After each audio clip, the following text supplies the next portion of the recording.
The CBS Radio Mystery Theater presents...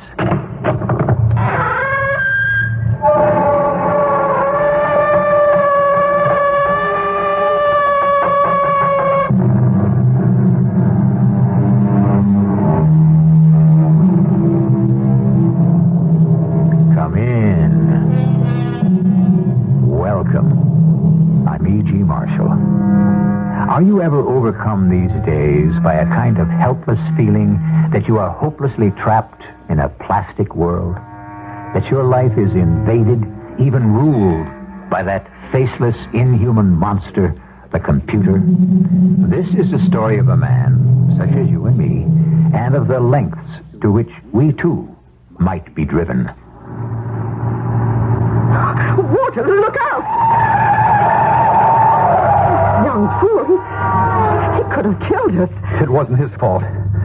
I didn't see him. Oh, darling, you must have seen him coming out of the side road. No, I didn't see him.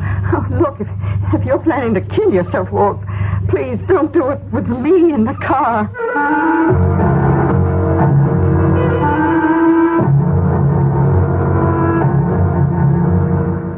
Our mystery drama, Sorry to Let You Go, was written especially for the Mystery Theater by Ian Martin and stars Mandel Kramer.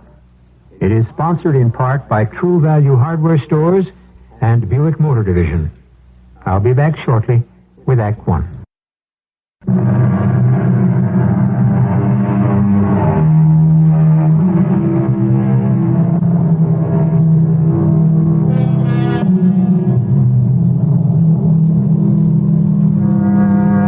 If the human being ever loses out to the machine, what will have defeated man is the machine's impersonality. You can't come to grips with a machine, let alone fight it. It's like all the mythic terror figures who grew a fresh arm or head as fast as you lopped it off, or drew new strength from the ground every time they were knocked down, or who were impervious to any fear of defeat, and so never suffered it. The machine suffers no reverses because it cannot feel. So in the contest, man must always be the loser. Or must he?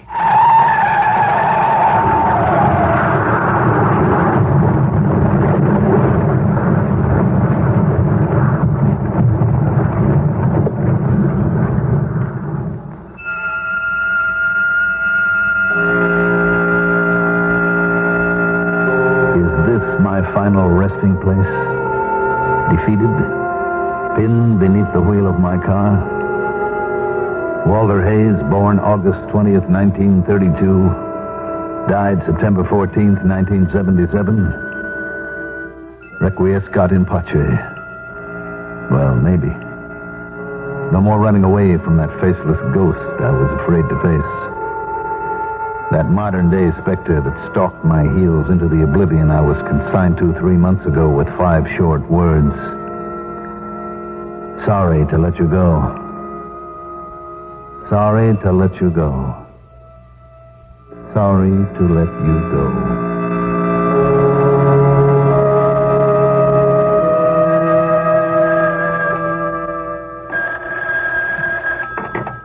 Files and records, Miss Thompson speaking. Oh, no, I'm sorry, Mr. Portman. Walter Hayes is out of the office at the moment.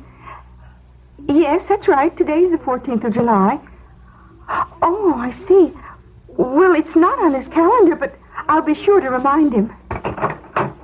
Oh, Mr. Hayes, you just had a phone call. Oh, who was it? Mr. Portman, he wanted Forget it, Sandy. But, Mr. Hayes, it was business. All the more reason to file and forget it. I won't be taking any more calls, business or otherwise. What is it, Mr. Hayes? Can I help you? Yeah, I wish you could, but it's too late for that. Well, what are you doing? Cleaning out my desk. Why? Because I just got my walking papers, Sandra. I'm leaving. What? You mean you were fired? Well, the actual words were a little kinder than that. Sorry to let you go. You mean just like that, with no warning? Just like that. The decision was made the way everything else around here is these days, by computer. But that's inhuman. Isn't it just? It's not fair. Well, I'll have time to look around. I get 3 months severance pay. Oh, I didn't mean that, sir. I meant You've been with this company for, well, how many years? I'd hate to count. Ever since I came out of college. All my business life. And you suddenly get dumped. It's a disgrace. I mean, a person could lose out maybe to another person who did the job better, but to get dumped by a machine... Well, it's a mechanical age. The new computer makes my job unnecessary. But that's scary. It could happen to all of us. Let me see. Pictures of my wife, Louise, son, Buzz, daughter, Susan. Desk pen, fondly awarded with suitable inscription from a grateful company on my 10th anniversary. Engraved ashtray, ditto my 15th year. The good old days, BC. BC? Before computers. Now, let's see what's in here. Half a pack of tissues, shirt button, World Almanac, 1963. Well, I'll take the pictures, the mementos, the almanac can go in the wastebasket. So, that's that. Are you leaving now? Why not? I'm all packed. Not much to show for over 20 years occupancy. I seem to have become quite a machine myself. Oh, that isn't true. You've been kind and patient and generous, and I don't know a nicer man. Well, thank you, Sandra. I hope my wife feels the same way when she gets the news. Oh, Mr. Hayes. Oh, come on now. Come on, Sandy. It isn't that bad. I'll tell you what. Why don't I blow you to a farewell lunch and a drink? Oh, I better not. Oh, sure, of course. I forgot you have to stick around and find a foxhole. I can't protect you anymore. Oh, it isn't that. It's what I was trying to tell you about the phone call. You've already got a lunch date. Mr. Portman is expecting you at Mario's. Ed? That's right. I'd forgotten about him. I don't know. I don't think I want to see any old friends. Wait a minute. He's just the guy I ought to see. You know, it's funny. Just a few months ago, he was talking to me about a position with his firm. Oh. Yep. I think lunch with Ed and a couple of strong martinis may be just what I need. Mr. Hayes? Yes, Sandy? I know you'll find something. Yeah. But walking through the office, watching how everyone averted glances and became suddenly busy, I wasn't quite so sure of myself. The first numbness was wearing off.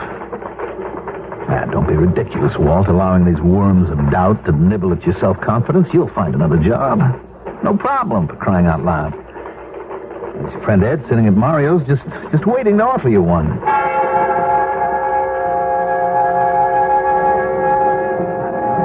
Now, what you need, Walt, is another drink. No, thanks. You must have something on your mind. Now, what is it? Dame trouble? No, nothing like that. I've been kicking around the idea of maybe making a change in jobs, Ed. No? Why'd you want to do a thing like that? No, just a notion. Thinking back to something that you happened to mention a few months ago. Me? Don't you remember? You were all revved up about me coming over to your shop. Oh, forget it, Walt. Pipe dreams. We got in a new efficiency expert who blew the whole picture.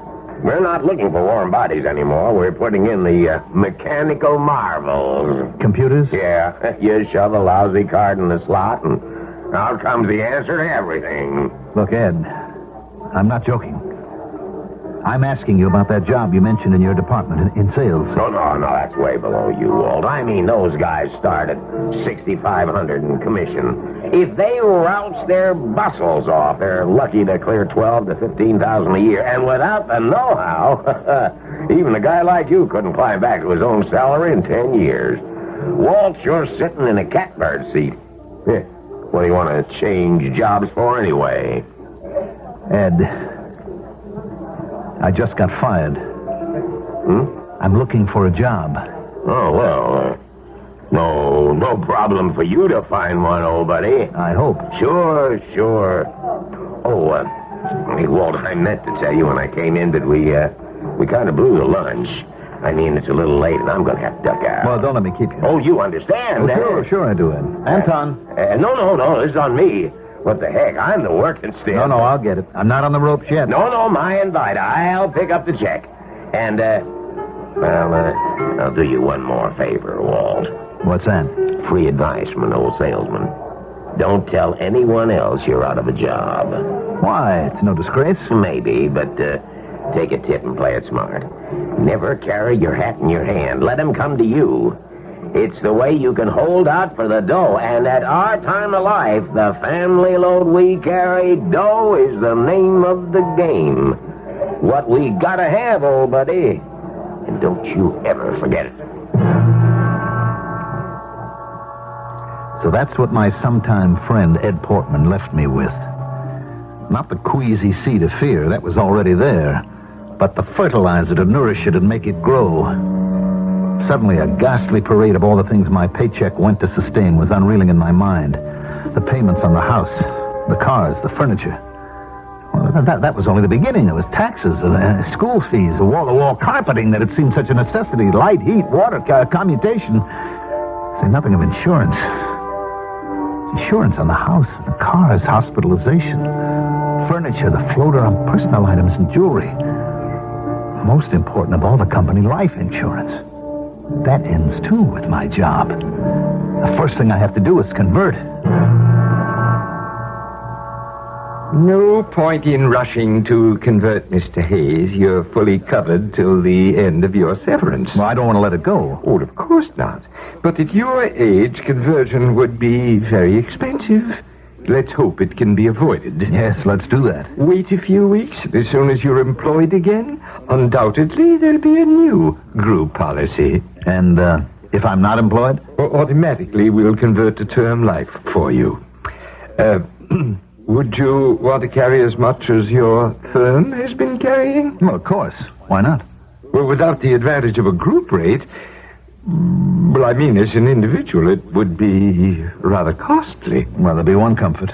At least I'll know I'm worth something, even if it's dead. Oh, you'll be employed again in no time. No wonder. You better write up that policy just in case. Well, I'll send you a binder as soon as your present coverage runs out. All right. How much will it cost, by the way?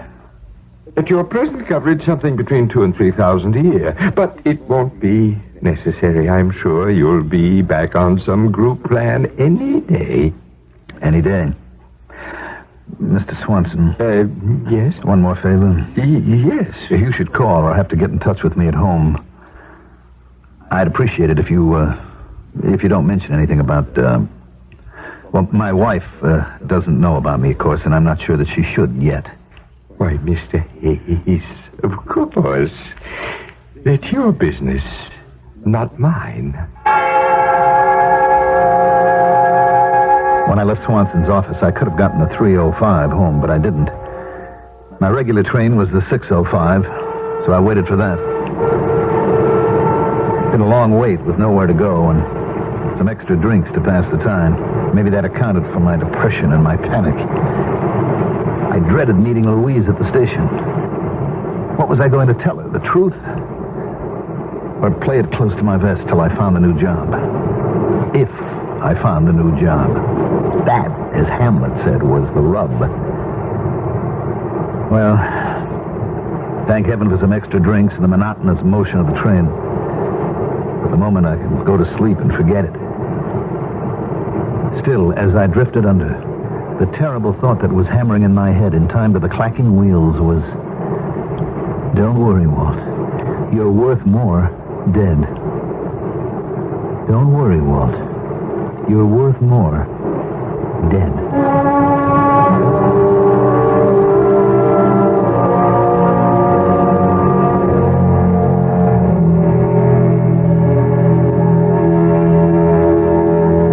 Neurotic? Walter Hayes? Mr. Ordinary commuter, middle-level executive, secure in the high upper percentile of any job profile study in America? But now suddenly unemployed in a computerized society and joining a shockingly large army of his fellow citizens. Are his fears justified? Is it true that he is worth more dead than alive? I shall return shortly with Act Two.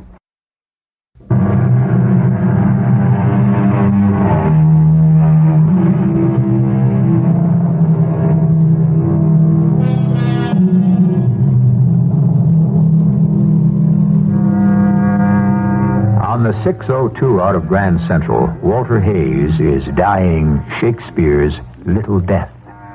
He is sound asleep, blissfully unaware of passing time. In a moment, he will wake to reality, that special, shocking reality that he is a man without a job. A temporary situation, of course. Or is it? That's what we're about to find out. And just how desperate a man in Walter Hayes' position can become. I suppose the trainman must have called out Barrystone, the station before mine, or maybe it was the jolt of the train stopping and starting again, but suddenly, even with my eyes closed, I was awake and realizing that any moment now, after the drive from the station, I'd have to face my wife. What was I going to tell her? Walter, over here. Oh, hi, Louise. Well, how'd you get my car? Oh, darling, I'm sorry to greet you with disaster, Walt, but the generator went on the station wagon. Oh? I had to have it towed to the service station, and then I caught a maxi taxi down to the parking lot to pick up your car. Oh, you poor darling. Sound as though it's been a bad day. Oh, horrendous. I hope yours was better. Mine? Yes. Darling, do me a favor. Of course. Don't give me any office cliffhangers. I don't think I could stand it. I'm just barely coping. I won't. No, don't go around. I'll slide over. You drive. All right. Kids okay? At last report. About all that is. What's that mean? Oh, I don't know. The washing machine is making those ominous sounds again, and the septic tank man says we've got to have new fields. And how much? Oh, we won't even estimate the way prices are. Well, cheer up, darling. It's only money. No, which we never seem to have enough of. Oh, never mind me. How was your day? And if anything went wrong, don't tell me. I might dissolve in helpless tears. Oh, it was just a run-of-the-mill day. Nothing special. So that settled that. I wasn't going to tell Louise. I wasn't going to tell anyone that I'd lost my job. Not till I found a new one. Suddenly that cold wrenching was back in my stomach. Supposing I didn't.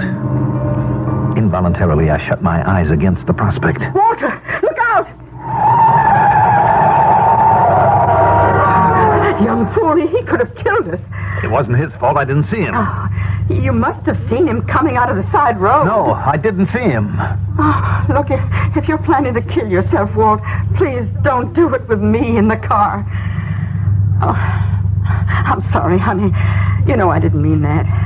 Oh, my nerves are just shot today. Come on, let's get home. I knew now for sure one thing I could always do if I had the courage. I'd even said it openly to the insurance man. As long as the policy was in force, I was worth a lot more dead than alive. Maybe that was the answer. Didn't your mother have a checkup today? She did. Well, what's the news? Oh, medically, healthy as a horse. Physically, I should say. Well, what else? Oh, Walt, let's not drag through it. My mother is a horror, and we both know it, but we're stuck with her. Come on, darling.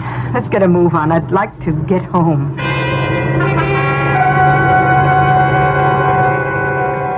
Doctors, don't any of them know what they're doing. What is it you're sorry they didn't find, Bertie? What does that mean? Mother, you don't have some major disaster to report. Well, you don't have to sound as if you're sorry, I don't, Louise. I was only trying to help out. What do doctors know? Oh, you can say that again. What? I mean, you already said it once. Just a kind of a joke. I don't see anything funny about the state of my health. Neither do I, Bertie. What did you say? Oh, it's not worth repeating. Cheer up, Bertie. From the medical report, you're going to be around a long time. How do you know? Oh, I've got my troubles, but I just don't talk about them.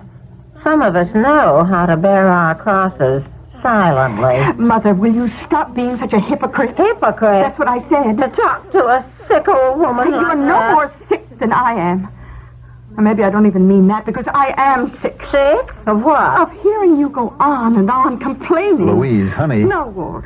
Don't try to stop me. I've had a bad day, and Mother is the capper, and I can't take it. I've had her up to here. Well, I never. I suppose you wanted me to go to the doctors and come back and tell you I was dying. Oh, for pity's sake, That's what you want, both of you, isn't it? You'd like to have me dead and out of the way. Bertie, I never even suggested, and I'm sure Lou didn't mean If it. I put my mind to it, I'll outlive you all. No matter how much you'd like to see me gone. Of course, the whole thing was ridiculous. She was an impossible woman.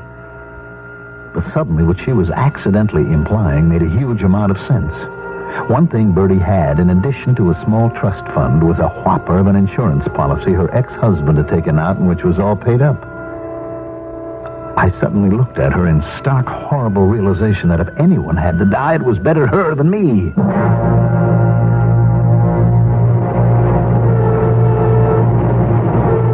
So for 6 weeks, I kept up my miserable masquerade. Every morning I left on my regular train as if going to work. Exchanged the same stupid pleasantries with my supposed fellow laborers, and every night I returned on my regular 6:05, the same process in reverse. At first, the deception wasn't too difficult, because Sandra Thompson, my former secretary, was there to take messages and cover for me. Then came the moment of decision. Morning, Sandy. Oh, morning, Mr. Hayes. Any messages for me? Sorry, no. Well, that figures. You haven't found anything yet? Nope. Only bright spot is that I have you to cover for me in case something does turn up. I'll check back with you around noon. Mr. Hayes? Yeah. I'm not going to be able to cover for you any longer. Oh? You see, I got my walking papers now. Not even the pool. Just 2 weeks to try to get located. Oh, that's a shame, Sandy. But you'll find something else. Will I?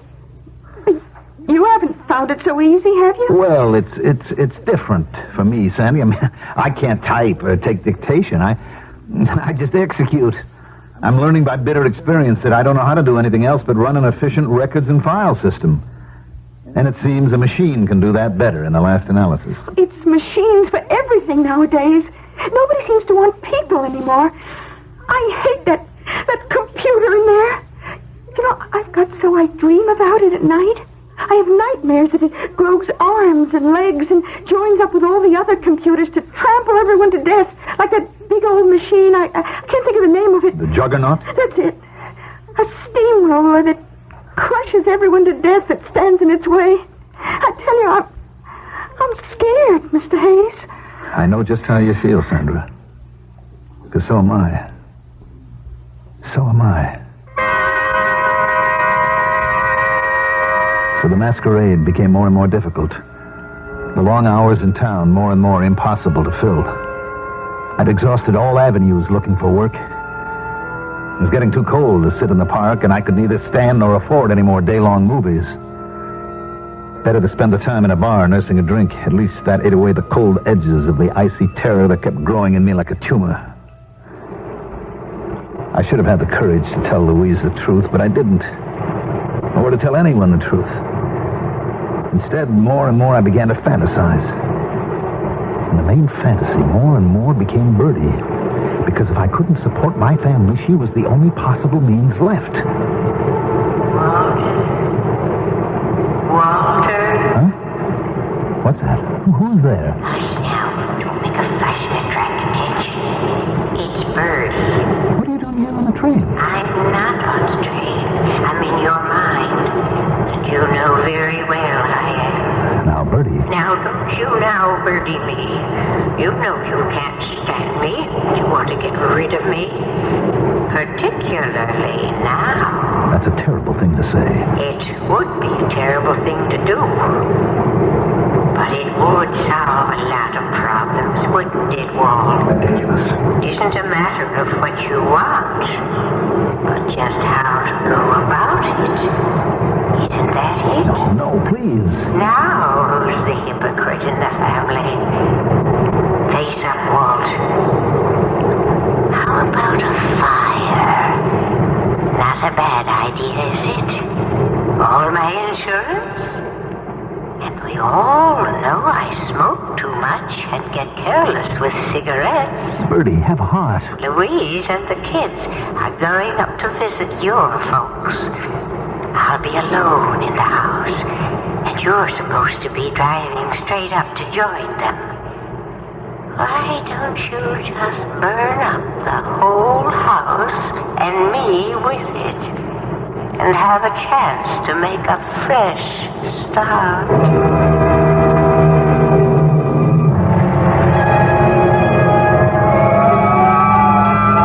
Wait a minute, sir. Where do you think you're going? I've got to get in there. That's my house. Hey, wait. Now, just take it easy, mister. No house is worth your life. It's not the house I'm worried about. That's all there is. Your neighbors just told us your whole family packed up in the station wagon and left a couple of hours ago. The house is empty. Nobody's in there. It was as though time stood still. There it was. The perfect opportunity. The perfect out. Laid right in my lap. Nobody but me knew that Birdie was in that house. How much weight would I carry on my conscience, since Birdie herself, with her eternal falling asleep while smoking, must have started the fire herself. All I had to do was sit tight and leave Birdie to the fate she'd brought on herself.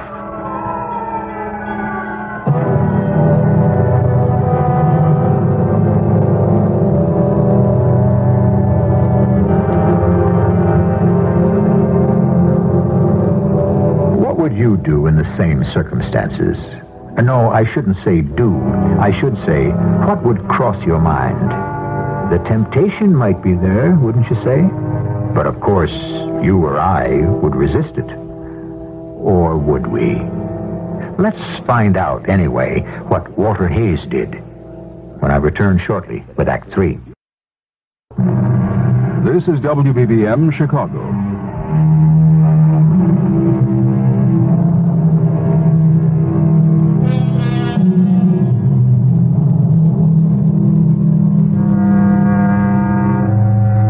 It wasn't a very big fire, but the danger was. It was a foam rubber fire. Ever seen or experienced what foam rubber does when it burns? It creates a thick, black, acrid smoke that clogs the lungs and can smother you in moments. This fire is mainly confined to the chair where Birdie had been sitting when she fell asleep, and the lit cigarette dropped from her fingers.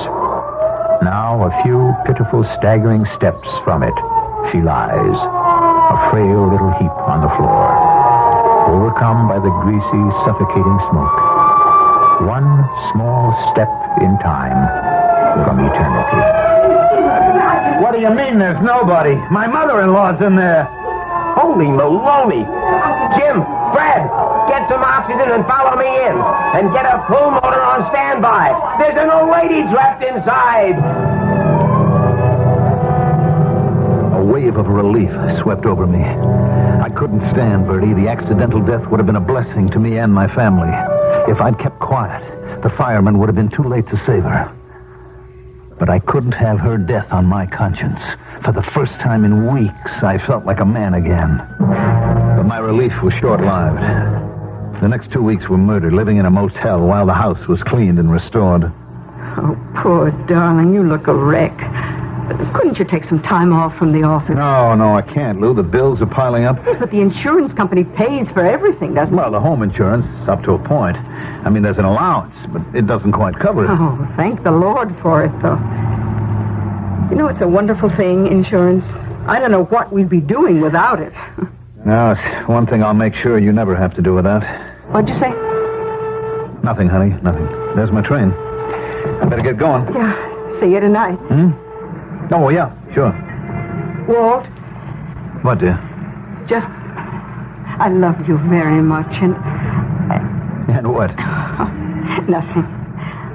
Only that I'm always sorry to let you go.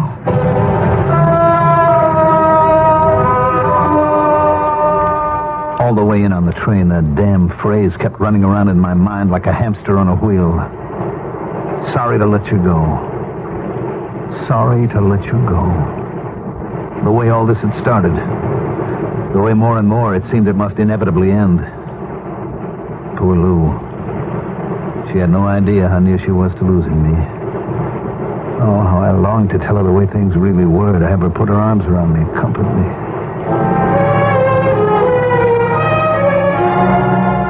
Hi, Lou. Oh, darling. How was your day? Oh, the usual. Oh, you look so tired. Come on, climb in. I'll drive. Yeah, I could stand that. How was your day? Oh, don't mention it. We're not going to get back in the house for at least a week. The kids are griping about the motel. My hairdresser just retired to get married.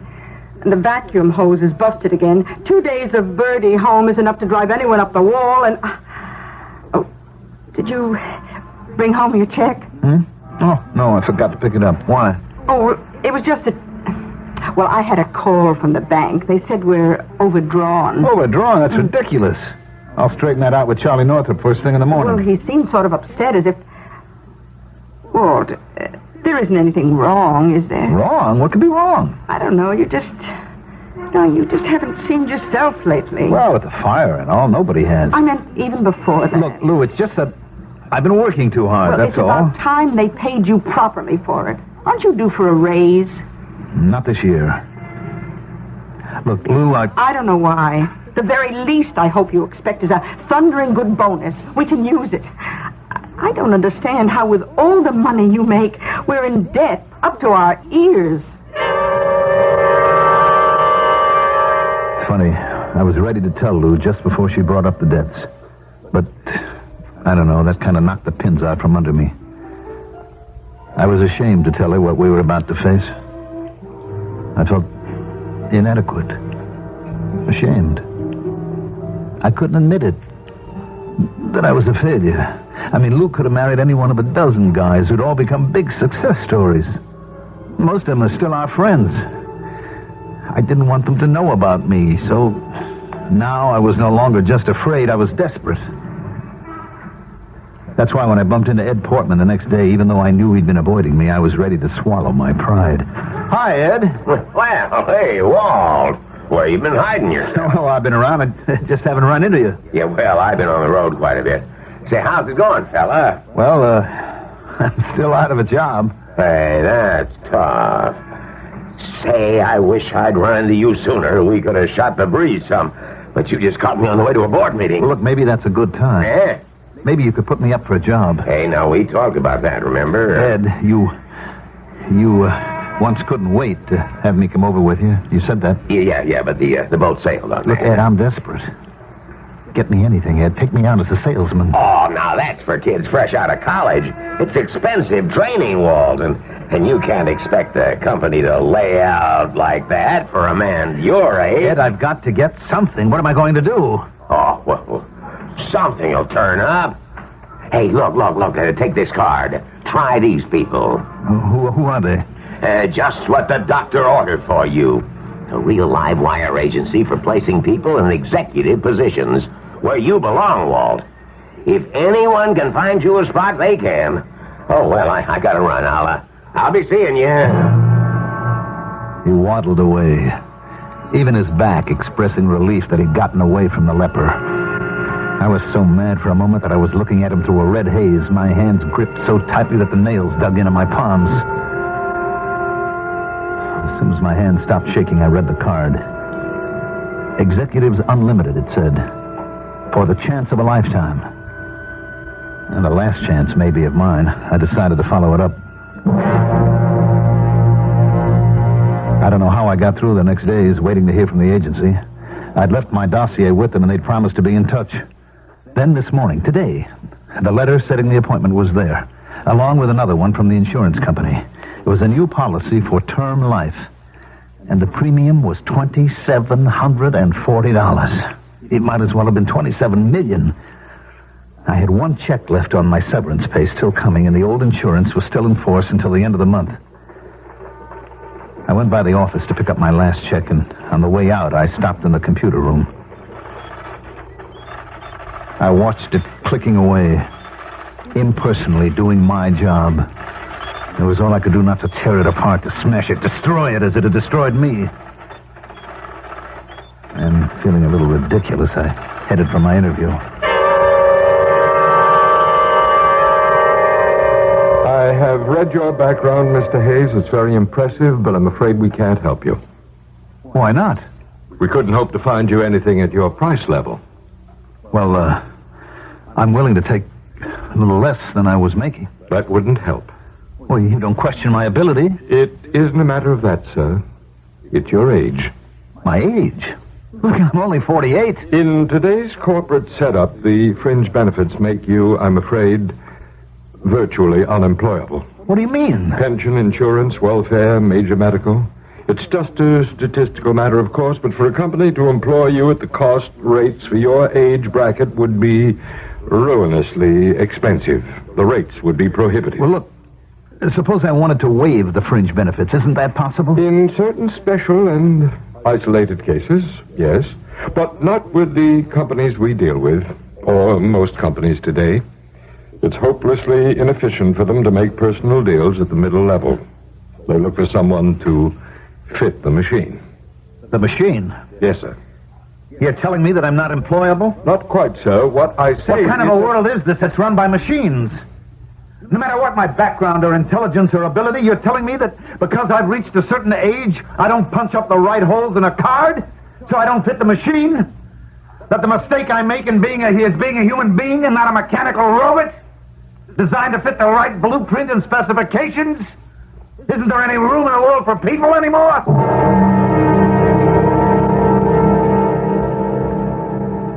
I don't remember getting home. I just remember too many drinks while waiting for the regular train and the dull, throbbing knowledge that it was over, really all over. I was gonna have to be dead to be worth a damn. I drove home from the station parking lot. Louise opened the door for me. Walter, what's the matter with you? What's the difference? Keep your voice down. The difference is there's a living room full of friends waiting for you. Darling, don't you remember it's our anniversary party? No.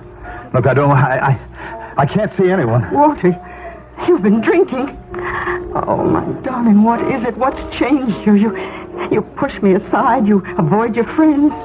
Darling, what's happened? You're not ill, are you? Yes, I'm sick. I'm sick to death, Lou. If you want to know what happened, I can't face any of you because I'm a failure. I lost my job 3 months ago, and I can't get another. And I found out today I never will. Only way I'll be of any use anymore is to be dead. Walter! Walter! Darling, please, don't! Don't! Lou's voice was gone, drowned by the roar of the engine. And I was off to that last rendezvous made for me 3 months ago. The only voice sounding in my ear, the echo of my sentence. Sorry to let you go. Sorry to let you go.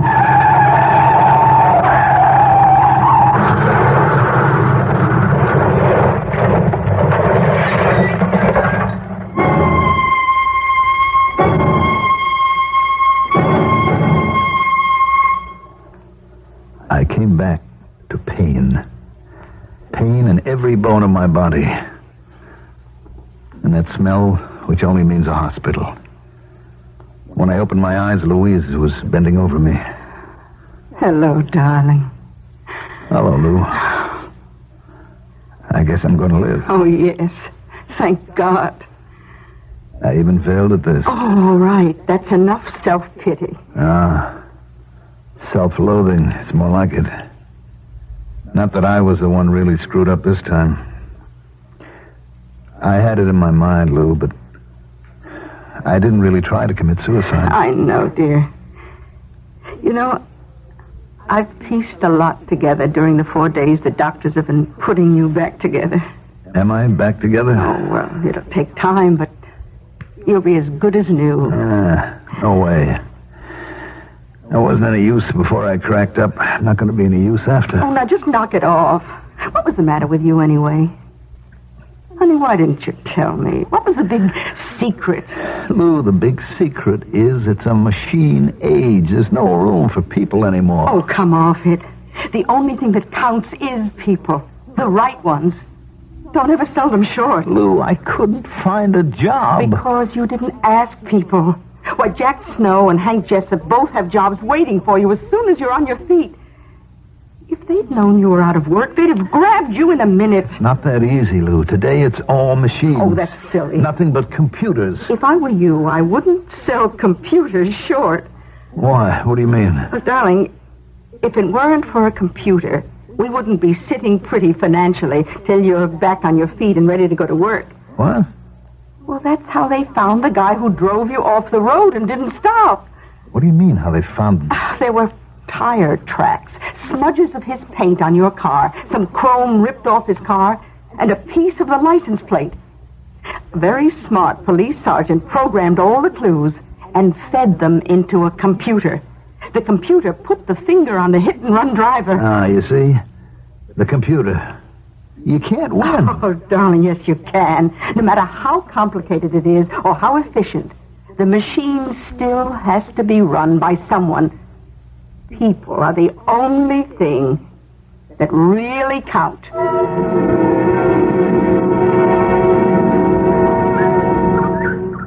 Walt? Yeah, honey? Buzz is all ready to cut the grass, but the darn machine won't start. Would you mind? Of course not, darling. My pleasure. I feel very confident as I kiss my wife. It's the last day of my convalescence, and tomorrow I go to work. Ironically, I'll be programming systems for a computer. But I'm top dog, you see.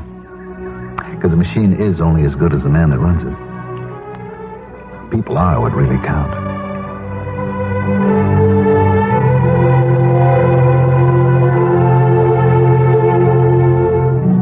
So next time the electric bill is wrong, or a credit card company is still irritatingly tacking on that finance charge you don't owe, don't feel too bad about the computer. It's only as good or bad as the person that runs it. I'll be back shortly.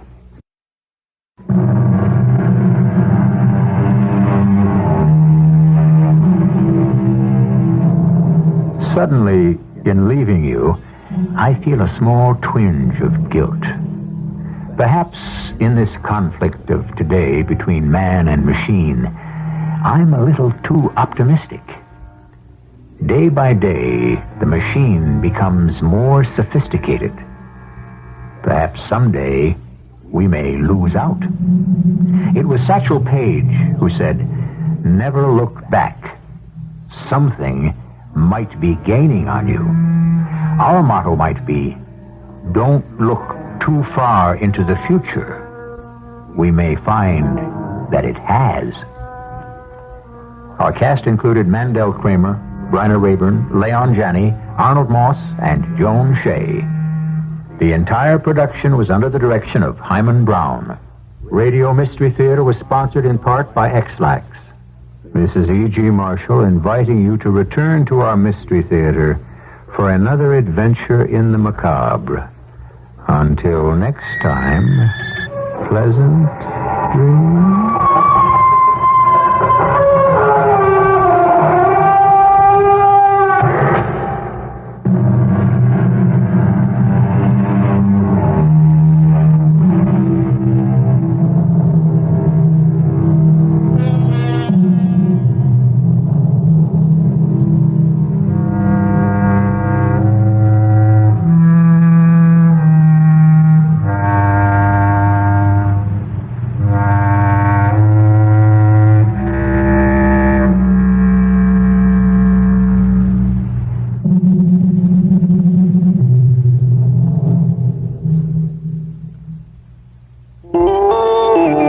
CBS News, an optimistic view of the SALT talks from President Carter. This is Doug Poling reporting on the CBS radio network. Mr. Carter spoke Friday night at a Democratic fundraiser in Des Moines, Iowa. He predicted an agreement will come soon in those talks to reach a new strategic arms limitation agreement with the Soviets. I can tell you that in a few weeks, my prediction is that we will have a SALT agreement that will be a pride of our country, and following that, we'll proceed toward my ultimate goal of reducing nuclear weapons in this world to zero. The president's remarks came out several hours after Soviet leader Brezhnev said in Moscow a definite change for the better has taken place recently in the SALT talks. President Carter also made another appeal for support for his energy plan. He said the United States is in for a true catastrophe unless drastic steps are taken to conserve fuel. The president conceded his plan is what he called a bitter medicine, but he added it recognizes the harsh reality that the age of unlimited gas and oil is over. More news in a moment. The UN Security Council has scheduled a meeting for Monday to discuss South Africa. This week, the Pretoria government outlawed 18 civil rights organizations, closed several black newspapers, and arrested many black leaders. The United States Friday recalled its ambassador from South Africa for consultations. On Wednesday, the State Department strongly criticized the government of South Africa. The Congressional Black Caucus is calling on the U.S. government to impose economic sanctions.